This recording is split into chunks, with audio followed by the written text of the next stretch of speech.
In this video, we'll discover about psychology, happiness, and self-limits. Happiness is very important, and for you to accomplish it, it's important to understand your psychology and that of those that surround you. A lot of people do not have easy lives, and previous interactions and experiences have added to the limiting beliefs of certain persons as well. For you to improve the way you think of yourself and see yourself and drastically tone down or get rid of negative thinking, it's important that you straighten out your perceptions and get into a better mindset. 5 psychological tips you should know. Maybe you tend to misread or misunderstand people's actions and reactions to you, or you feel failure is constantly inevitable because of the interactions you've had in your past. These psychological rules and understanding will shine a new light into your world and help you live an easier life. No one really cares as much as you think. Yes, of course, I know. It sounds a little bit weird. Yes, it does sound harsh, but unfortunately, it's the reality. However, don't misconstrue this. It doesn't mean that your loved ones don't care about you. It only denotes that people don't care as much as you think. While you're constantly thinking of what people will think or say if you act in a particular way, the truth is that living this way will only affect you negatively. And you know what? Everyone has their respective insecurities and problems, and in the long run, people will still turn to face their own issues. So, nobody cares. Whenever you start living in people's expectations and the assumptions that your mind keeps pumping out for you due to your experiences, understand this and encourage yourself to be genuine. You'll be able to achieve personal happiness when you worry less about others and be yourself. Do you get it now? Good! We are evolving constantly. It's funny that many of us do think that we're still the same person we used to be several years ago. No, we aren't. The way we think and feel has evolved. The reason is that the experiences and circumstances of our lives change our mindsets, and as a result, we're subjected to constant changes. Thus, it's advised that you should be conscious of who you currently are whenever you're making your decisions. Don't let your decisions be based on who you think you are or who you feel you used to be or would be. Quit comparing. One of the poor things people do is to constantly compare themselves with others. They're quick to see how others are doing well and how they're struggling. Little do we know that what we see on social media is far from reality, but we're quick to let this pressure from social media get to us. You should note that everyone has his or her own battles. Acknowledge yours. Embrace yourself to do what you can, but never compare yourself to others because, in the first place, everyone has access to different resources and life experiences are different. Don't assume. They say assumption is the lowest form of knowledge. Well, there's nothing false about this statement. Thus, don't be quick to assume or presume that people will listen to your advice. Let's say your friend has a problem, and as a good friend, you pitched your advice. Don't be quick to think that this friend will take your advice, and don't feel bad, ignored, or frustrated that your friend isn't listening to you. Unless your friend is in the right mindset at the right time, he or she may not listen to your advice. Your response is up to you. Life always brings in a wave of different situations. While the situation may be important, you should note that the way you react is more important.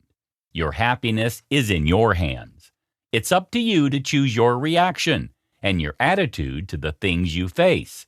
Though things might get a little bit tricky, it's still up to you. Breaking boundaries and self-imposed limits. It often feels suffocating when we limit ourselves and drift away from thinking of possibilities. Even when we are sure that the reward that awaits is great, the fear of failing can make us feel that it's best to just remain in our comfort zone. However, this act and practice will only make one keep losing opportunities. To be sincere, breaking away from self-imposed limits isn't that easy because it starts from the inside to the outside, and it takes lots of intentional efforts to break free from that mindset. However, if you try and you're willing, you can always free yourself from the thought processes and the behaviors that have been limiting you. Understanding your limiting thoughts and emotional patterns. Your emotional and thought patterns are channels through which you may have been limiting yourself. For instance, you may be scared that you're not good enough or scared of failing. You may also be thinking that you're not worthy of success or you're not fit enough to handle something magnificent. Thus, the first step is for you to identify whatever your patterns are, and after that, start challenging them. Your physical reactions. In case you don't know, your potential can also be limited by your physical reactions. For instance, let's say you're experiencing a stressful situation. What will you do? Will you bottle up your feelings, get angry easily, shut down, or feel overwhelmed immediately? The idea here isn't to repress your emotions, but you should recognize them and know how to manage them. You should be cautious of your reactions. For instance, you can talk to a friend or write instead of bottling up your feelings, and you can also meditate or practice some deep breathing exercises if you easily get overwhelmed. Identify unconscious self-limitations. Sometimes we limit ourselves because we don't know who we are.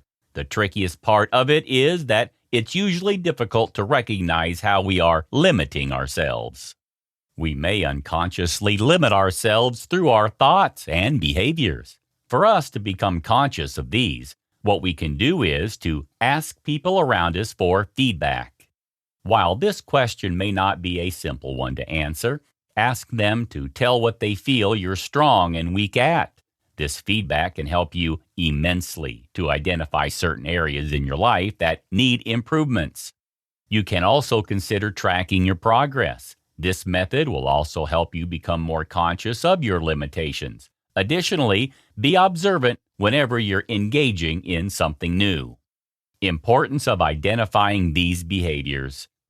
To make a change to your limitations, it's most important that you recognize all these limiting thought processes and behaviors. This is simply because you can only challenge and change what you know. From identifying to challenging, you'll be making yourself open to achieving greater things and unlocking your full potential. Changing your thoughts and actions. It's important that I mention that it can be very challenging to change your thoughts and actions, but the beauty of it is that you'll find the whole struggle to be worth it eventually when you start reaping the fruits. To embark on this process, you'll be journeying through 6 steps. The first one is to become conscious of your limitations. What are those behaviors and thoughts? Find answers, identify them, and start working on changing them. The second step is challenging your beliefs. The truth is, you'll never know you can until you try. So, instead of settling for that belief that makes you feel you can't, challenge it. The third step is to be more compassionate to yourself. Without self-love, you'll crash. Understand that no one is perfect, and we all have our struggles and mistakes. Be kind and empathetic to yourself. The fourth step is to take baby steps. You can't do it all at a stretch. Start small and keep growing. Next, persevere. It takes time and effort to change thoughts and actions. Finally, don't be shy or reluctant to seek help whenever you need it.